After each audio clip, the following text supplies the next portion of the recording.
Who touched the thermostat? Hey everyone, and welcome to another episode of Grumpy Dad Golf. And today we're going to be taking a look at what difference the type of equipment you're using could make for somebody who's as bad at golf as I am. And two different drivers going to be looking at today. One is the new Callway Elyte driver, set to 10.5 degrees, neutral, no draw bias, no fade bias. The shaft is a stiff shaft, just the one that comes with it at Denali, 50 grams, 6.0. And we're going to be comparing that today to a top Flite driver, more expensive driver, fancier driver versus a basic top Flite driver. It's just a regular flex shaft, nothing fancy, set to 10.5 degrees standard. It doesn't come with anything else. And just for the comparative purposes, going to be setting 5 shots each. Pretty simple. It shouldn't take more than 5 shots just to get a good look. So I'm going to take 5 shots with the top Flite first, then switch and take 5 shots with the Callway Elyte and see whether or not this equipment makes a difference for someone like me, who's normally going to be somewhere in the mid-90s playing around on an actual course. So with that, we'll get started.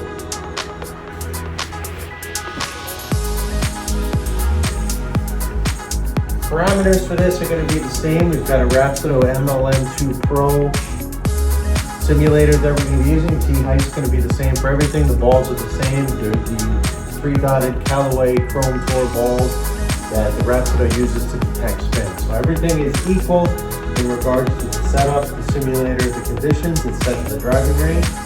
So here we go.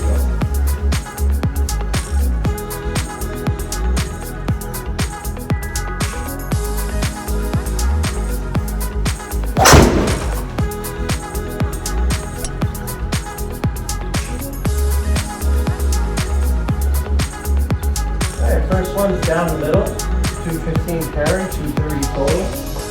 A little bit of a draw.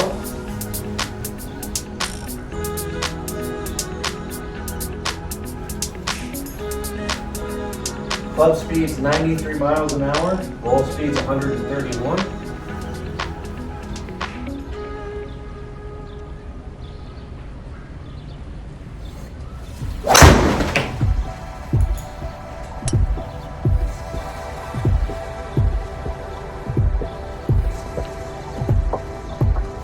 Okay, got more club speed on that one, 95 miles an hour. Ball speed, 136 miles an hour.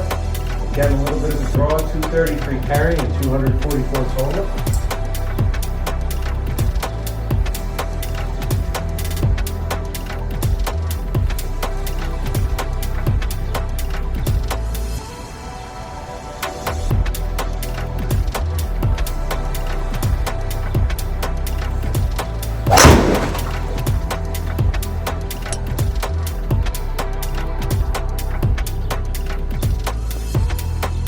Going pretty good for a little draw down the middle, 96 mile an hour club speed, ball speed 134. Fairly consistent through 3 shots so far.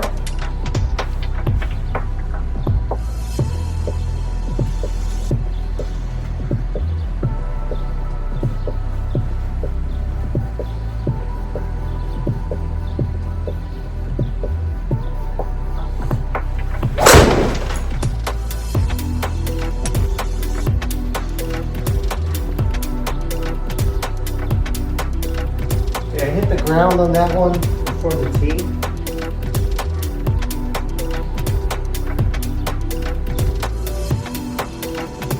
We're going to call that one a redo just for fair comparative purposes, not a real good number, not a real good look. I think my rubber tee here is breaking.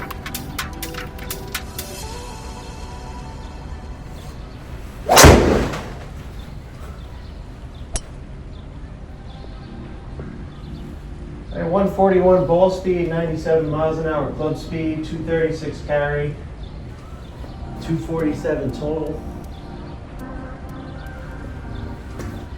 And then last shot after that messed up redo.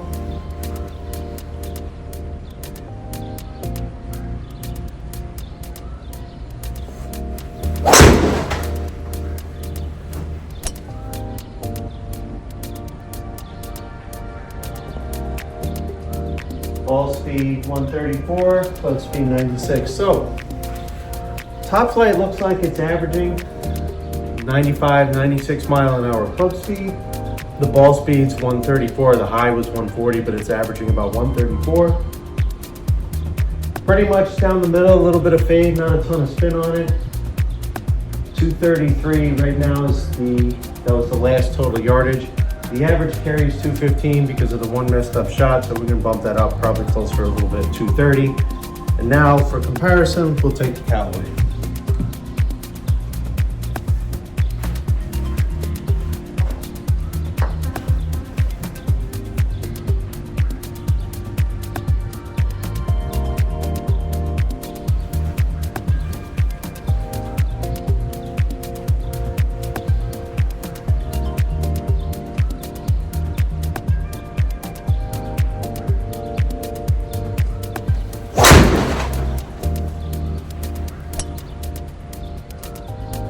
Starting off with that same little draw. That one, the clutch speed got up to 101 miles an hour. The ball speed got up to 143.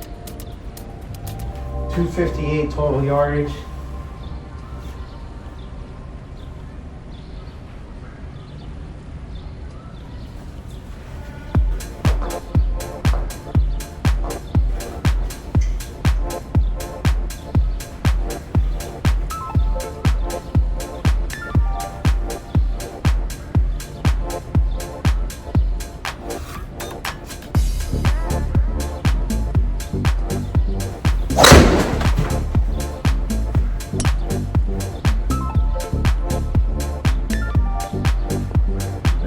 I hit the ground a little bit, but it still was decent enough where I'm not going to throw it away like the 160 where it really came down behind it.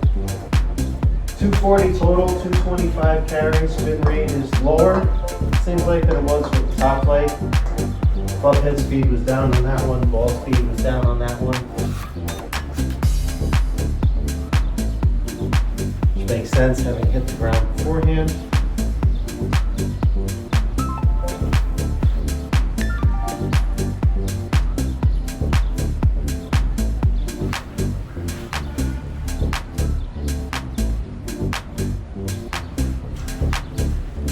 Help if I didn't lose the tee.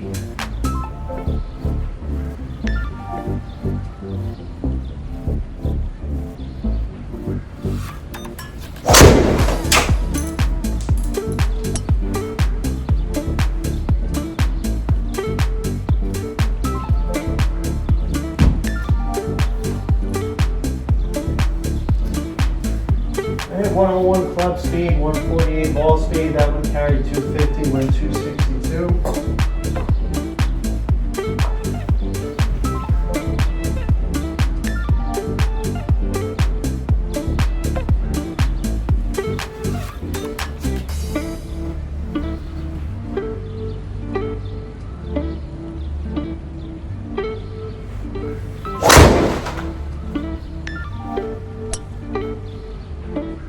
That's a hook. 230, about 245, 246. Ball speed still consistently higher. Not a great shape for that shot. Not really happy with it.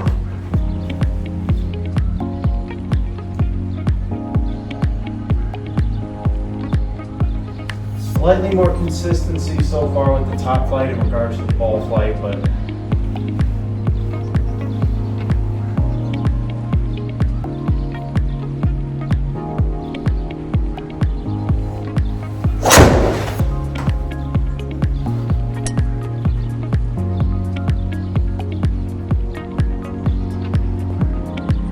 okay, 256 carry, 268. First time we hit 150 miles an hour ball speed and 102 miles an hour club head speed. So comparatively 5 shots each. Off the rack, out of the box top flight versus the Callway Elyte driver. Callway Elyte did generate more ball speed, more club head speed on every single shot. It generated an average of 10 to 15 more yards. So I guess if you're looking at whether or not it's worth it to go with an expensive driver versus a less expensive driver, really going to come down to personal preference and taste. It's going to come down to whether or not you're looking to spend the type of money for this, how often you're playing the game. If you're golfing once a month, I wouldn't recommend then going out and purchasing something like this. You can hit the ball straight with something like this, but there is definitely a difference that the equipment makes. So for somebody like me who's shooting mid-90s, even up to the hundreds, depending on the difficulty of the course, for it to make a difference of that type of ball speed and swing speed when all the other parameters are the same, it could definitely make a difference in the game. So just boils down to what you're looking to spend. But getting fitted for the proper equipment, this type of driver will give you different results than this one. For me, it's just not anything too crazy. So leave us what you think in the comments, what type of drivers you're using and how your game is going. I'm going to continue this comparative series with the irons and going forward, do some more matches against maybe a couple neighbors, think of some different challenges to do. If you have any ideas, just let us know in the comments. So like, comment, subscribe. Everybody have a